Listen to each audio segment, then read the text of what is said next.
एक बार पश्चिम बंगाल के श्रीखंड नामक स्थान पर भगवान के एक भक्त श्री मुकुंद दास जी रहते थे।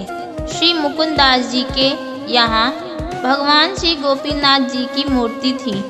वह उनकी बहुत सेवा करते थे। एक बार श्री मुकुंद दास जी को अपने कार्य के लिए चले गए। पिताजी के जाने के बाद रघुनंदन अपने मित्रों के साथ खेलने चले गए। दोपहर के समय माता जी ने आवाज़ देकर कहा, अरे रघुनंदन, भोग तैयार है, आकर ठाकुर को लगा दें। रघुनंदन खेल छोड़कर आए और हाथ पैर धोकर भोग की थाली श्री गोपीनाथ जी के आगे सजाई। फिर श्री गोपीनाथ जी से बोले, लो जी, आप ये खाइए, मैं कुछ देर में आकर आपकी थाली ले जाऊंगा। रघुनंदन अभी बालक ही थे, इसलिए बड़े ही सरल भाव से रघुनंदन ने श्री गोपीनाथ जी से निवेदन किया। फिर वे खेलने चले गए। कुछ देर बाद उन्हें याद आया कि गोपीनाथ जी उनकी प्रतीक्षा कर रहे होंगे कि कब आप थाली लेने आएंगे।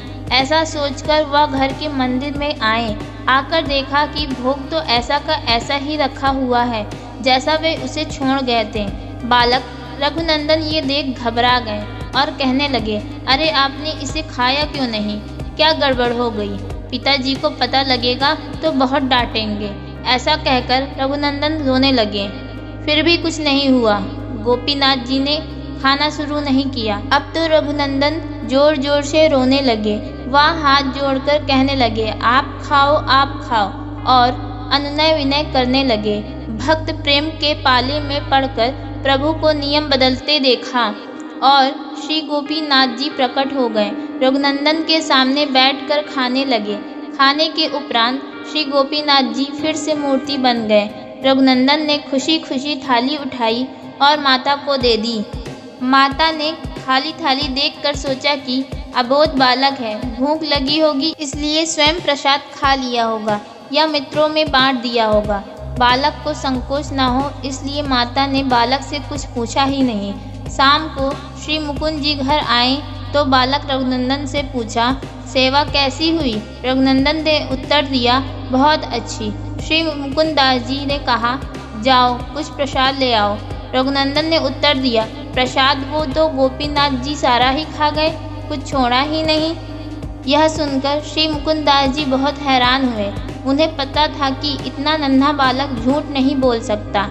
कुछ दिन बाद रघुनंदन को बुलाकर कहा कि मुझे आज भी किसी कार्य से बाहर जाना है, इसलिए गोपीनाथ जी की ठीक से ढंग से सेवा करना। उस दिन की तरह श्री मुकुंद दास जी घर से बाहर चले गए, किंतु कुछ ही समय बाद भोग लगने से पहले वापस आ गए और घर में छिप गए।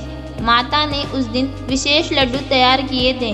उन्होंने बालक रघुनंदन को बुलाकर कहा, आज गोपीनाथ जी को वे लड्डू भोग लगाओ और सब न खा जाना।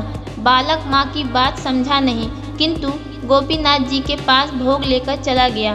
मंदिर में जाकर लड्डू से भरा थाल गोपीनाथ जी के आगे सजाया। वह हाथ में लड्डू लेकर गोपीनाथ जी की ओर करते हुए बोले, माँ ने बहुत बढ़िया लड्डू बनाए हैं, मुझे खाने से मना किया है, आप खाओ, लो ये लो खाओ।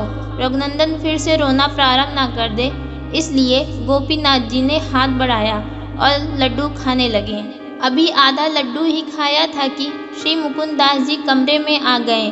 आधा लड्डू जो बच गया था वो श्री गोपीनाथ जी के हाथ में ऐसे ही रह गया।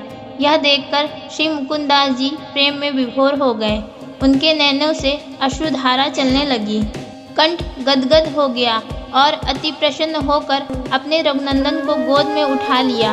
आज भी श्रीखंड में आधा लड्डू लिए हुए श्री गोपीनाथ जी विराजमान हैं। कोई भाग्यवान ही उनके दर्शन पा सकता है। धन्यवाद दोस्तों।